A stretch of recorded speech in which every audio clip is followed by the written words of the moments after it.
À défaut d'avoir un duo complémentaire sur le terrain, le Real a trouvé un duo complémentaire sur penalty. Victoire du Real 2-0, que ce fut dur. Que ce fut compliqué une nouvelle fois. Et le Real, franchement, s'en sort quand même très très bien ce soir.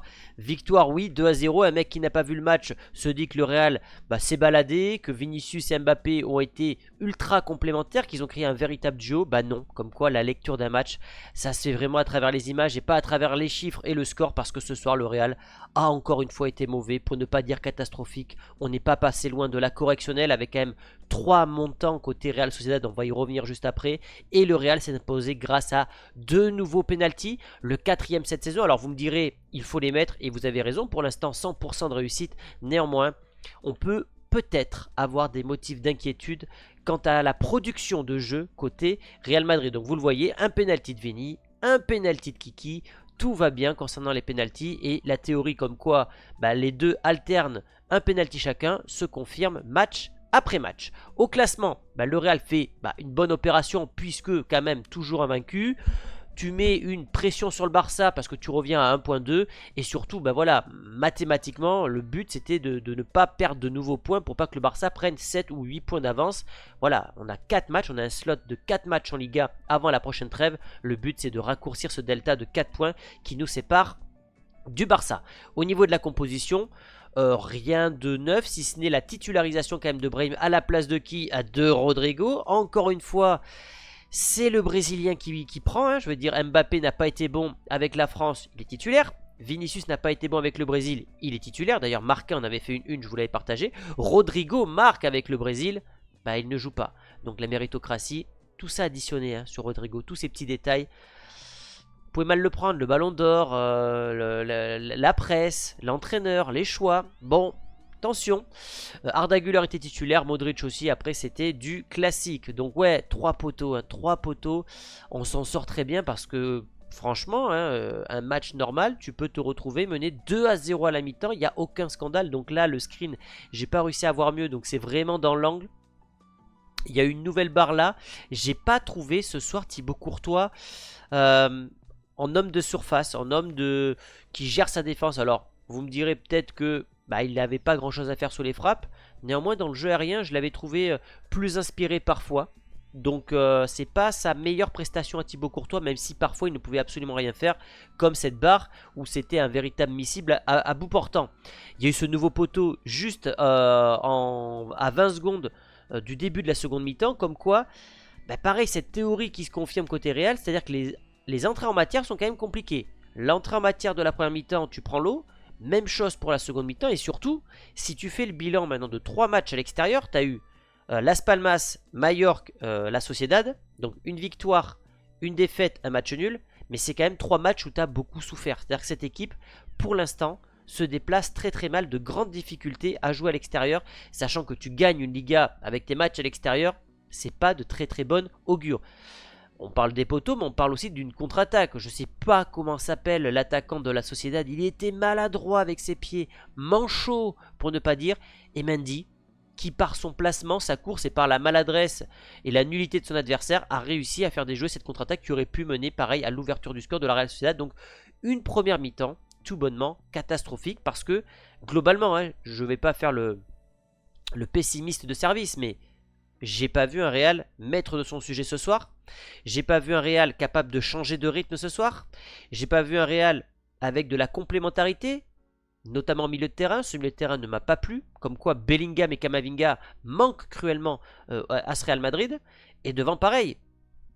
Pas vu de 1-2. Alors si à un moment Mbappé en première mi-temps joue avec Vinicius, ok. Rodrigo, je l'ai trouvé très esselé. Il a eu un très bon quart d'heure quand il est rentré, mais après il a disparu, en tout cas à mes yeux. Vinicius, on en parlera après, moi je le trouve dans son comportement très limite, très très limite. Et peut-être que c'est Mbappé qui a finalement été le meilleur, on va le voir à travers ces occasions. La mauvaise nouvelle, ça reste cette blessure de Brahim qui est sortie donc au bout de 20 minutes de jeu derrière la cuisse. Il y a fort à parier qu'il va être encore blessé pendant un mois, donc pendant peut-être toute la prochaine période du Real Madrid. Donc un véritable coup dur. Bon, ok, on a Hendrick, on a Arda Güler qui peuvent jouer devant, accessoirement Valverde aussi. Mais Brahim, on sait que c'est un élément important qui est capable de vraiment oxygéner ce Real Madrid lorsqu'il rentre en jeu. Et pour l'instant, 2 titularisations, un mauvais match et une blessure. Donc comme quoi, Brahim Diaz en tant que remplaçant, c'est peut-être une meilleure chose. Donc ouais, je disais tout à l'heure Mbappé, ça a peut-être été le meilleur madrilène, même si bon, il a loupé pas mal d'occasions. Donc celle-là, il rentre côté gauche, il frappe, on voit qu'il n'y a personne dans la surface, il fait le bon choix, arrêt du gardien, ok. Là par contre, il va tenter une frappe surpuissante de son extérieur. Et ce que j'ai sur Twitter, ça m'a surpris. De son extérieur, alors qu'il est dans un angle fermé.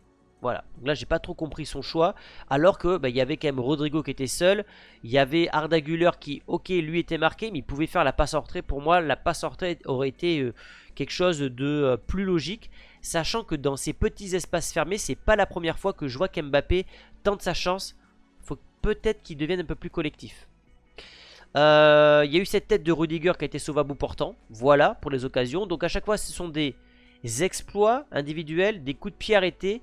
Mais j'ai pas vu un Real qui s'est créé une belle occasion à travers une action construite avec un décalage, un changement de rythme, une différence. Voilà, j'ai pas vu ce genre de choses aujourd'hui. Le penalty qui arrive côté côté Vini, pardon, c'est une main de Sergio Gomez. Alors Sergio Gomez, je vous en avais parlé dans l'avant-match, je disais que c'était un joueur à surveiller. Bon, il nous a offert un but grâce à sa main gauche, au lieu de bien jouer de son pied gauche. Donc sur une frappe d'Arda Güler qui était bien cadré. Arda Güler que j'ai pas trouvé d'ailleurs si bon que ça aujourd'hui, hein. Un peu perdu sur le terrain. On sait qu'il a cette capacité en dehors de la surface à vouloir beaucoup tenter, tant mieux. Et le penalty a été transformé par Vinicius, un penalty qui a été mal tiré à mes yeux, puisque le gardien la touche. Un bon gardien va l'arrêter. C'est la hauteur, pour moi, qui n'est pas bonne quand tu tires un penalty, c'est-à-dire c'est à hauteur de gant et un plongeon à hauteur du gardien. Donc soit tu tires plus haut, soit tu tires plus bas. Soit tu tires plus sur le côté, mais pour moi ce penalty n'est pas spécialement bien tiré. Merci le gardien de ne pas avoir une main ferme. En tout cas 1-0, le plus dur est fait. On va dire qu'on est content. Et moi j'ai quand même serré le poing, célébré parce que je voulais surtout la victoire. Et là j'ai pas compris. En fait j'ai pas compris parce que Vinicius n'a pas été bon aujourd'hui dans le jeu. Il a fait des gestes que je n'ai pas appréciés. On va en parler après. Il fait une célébration. Bon.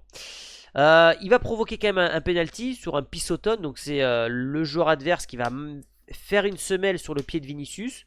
Les pénaltys sont incontestables, hein. Ça par contre on peut critiquer parfois l'arbitrage. Là il y a quand même une belle semelle. Et là c'était une main qui était complètement décollée du corps sur une frappe qui était cadrée. Donc pas de débat sur les pénaltys côté Real Madrid. Transformé par Kiki qui va la tirer lui un peu plus en hauteur par rapport à Vinicius. Et presque dans l'axe, en se disant de toute façon le gardien il va plonger soit du côté gauche soit du côté droit. Donc moi je vais tirer à mi-hauteur et surtout dans l'axe. Bon choix. La célébration, ça je dis oui.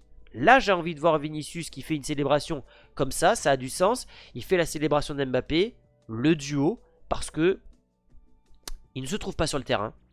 Mais ça ne veut pas dire qu'ils ne s'entendent pas ou qu'il y a une véritable concurrence. Alors peut-être une concurrence en termes de poids dans le vestiaire et encore que. Mais Vinicius, à chaque fois qu'Mbappé marque, va faire sa célébration. On sent qu'il y a une véritable volonté chez le Brésilien d'intégrer le Français du mieux possible. Parce que il se dit aussi que lui ne sera peut-être pas toujours au top niveau, Rodrigo pareil, et qu'il aura besoin à un moment donné d'un joueur comme Mbappé pour aller chercher des victoires et surtout des titres. Et ça, j'ai pas compris. Voilà. C'est pour ça que des fois, il y a des trucs qui me gonflent chez Vinicius. Il est victime d'actes racistes, d'insultes racistes. Il se fait suffler sur tous les terrains. Mais comment voulez-vous que les supporters adverses, qui globalement n'aiment pas les grandes écuries comme le Real Madrid, respectent un mec comme Vinicius? Il est dans la provocation constante. Il met des coups d'épaule. Il fait des chutes. Je sais pas. Alors oui, Ronaldo le faisait et j'aimais bien ça. Mais Ronaldo se faisait siffler, mais je le voyais pas faire de gestes comme ça là. Surtout sur Kubo, un mec qui dit rien, qui pas provoque. Tu fais ça sur un joueur qui t'a mis un gros tacle. Tu mets ça sur un joueur du Barça parce que tu as une vraie rivalité. Ou de l'Atlético Madrid, j'aurais pas contesté. Mais sur Kubo, ancien madrilène, qui est gentil comme tout, franchement, je ne comprends pas. Il aurait dû écoper d'un carton jaune et surtout, il peut lui faire mal, inutilement. Il y a eu, justement, parlant de Kubo, cette phrase juste avant le match, lors de l'avant-match, qui disait que je ne pense pas que les trois attaquants de Madrid jouent tous au même poste. Et je pense que les trois attaquants jouent tous au même poste et c'est pour ça qu'ils ne sont pas à leur meilleur niveau. Bon, quand c'est moi qui le dis, on peut me critiquer. Quand c'est d'autres fans, on peut les critiquer. Quand c'est des joueurs adverses qui le pensent, ça commence à faire beaucoup. Si eux le pensent, je me dis qu'à Madrid, certains doivent le penser également. Donc peut-être, c'est même sûr que le manque de complémentarité vient de profils totalement similaires, d'où à l'époque mon lobby sur Haaland qui est d'ailleurs en train d'exploser encore les records en Première Ligue, pour avoir un attaquant pivot d'un profil différent, d'un style de jeu différent, avec 2 flèches sur les côtés. Ça m'aurait paru plus logique. Maintenant voilà, Perez a fait ça. On respecte le choix du boss, même si des fois on peut aussi discuter ses choix. Au niveau des stats, bon vous le voyez, au niveau des expected goals, je suis quand même très surpris par ce que je vois. 0,95 alors que tu as 3 barres, enfin 3 montants côté Sociedad et 2,24 pour le Real, alors que le Real a mis 2 pénaltys. Des fois j'ai du mal à comprendre ces stats au niveau des frappes. Il y a un peu plus de frappes côté Real, mais il n'y en a que 2 de cadrées. Ça reste quand même une caractéristique assez constante côté Real Madrid. Peu de frappes cadrées à chaque fois. Après vous le voyez dans les momentum en bas, c'est plutôt à l'avantage de la Sociedad. Au niveau de mes tops, Mendy parce qu'il annule une contre-attaque, toujours aussi solide défensivement, et puis parce que je suis malade, j'ai le Covid. Peut-être que j'ai mal vu la rencontre, et c'est peut-être pour ça aussi que je me dis en top par rapport à d'habitude. J'ai mis les 2 buteurs, même si je suis pas convaincu. Honnêtement, aujourd'hui, je vous le dis, c'est un match qui mérite aucun top. Voilà. Moi, il n'y a aucun joueur qui est sorti du lot. Au niveau des flops, Arda Güler, pour moi, il n'a pas trouvé sa place. J'en ai parlé. Modric, mis à part sa frappe de dernière minute, je le trouve quand même parfois un peu en retard. Et après, j'ai mis Militao. Militao parce que il est bon dans les duels, mais il loupe trop de passes, c'est trop maladroit, je le trouve pas encore à son top niveau. Je pense que le Real devra attendre encore peut-être jusqu'à janvier pour retrouver le véritable niveau du Brésilien. Et au niveau des notes, voilà, Militao 7,4, moi je suis pas d'accord. Mbappé 7,2, ok. Vinicius à 7,9, ce n'est pas possible. C'est pas parce qu'il provoque un penalty qu'il en marque un qui mérite une note comme ça, parce que tout le reste du match, il n'a pas fait de différence individuelle. Arda Güler, ok. Puis après, voilà, la défense. Voilà, il n'y a rien de plus à dire. Je ne suis pas convaincu par ces notes aujourd'hui. D'habitude, ça m'arrive de l'être, mais là, aujourd'hui, pas du tout. Voilà, les amis. D'ici là, vous pouvez me retrouver sur Instagram. Donnez-moi votre avis sur ce duo, sur cette victoire qui fait quand même du bien, hein. J'ai un avis pessimiste, mais honnêtement, aujourd'hui, j'ai pas pris du plaisir, hormis les pénaltys, devant ce Real. Est-ce que je suis inquiet? Non, parce que je me dis que dans des moments difficiles, le Real arrive quand même à s'en sortir, à être qu'à 1 point du Barça. Je me dis que quand la machine va être lancée, surtout avec ce banc de touche, il y a moyen que ce Real déroule. Mais pour l'instant, c'est quand même très brouillon, notamment à l'extérieur. On reviendra peut-être, les amis, lundi sur ce match-là, quoi qu'il y aura l'avant-match contre Stuttgart, donc à voir. Donnez-moi votre avis dans les commentaires. Donnez-moi aussi votre ressenti par rapport au penalty. Est-ce que vous êtes d'accord avec la décision de l'arbitre? Et nous on se retrouve très vite pour une prochaine vidéo sur l'actualité du Real Madrid. Ah oui, et abonnez-vous aussi les amis, très important. Ciao.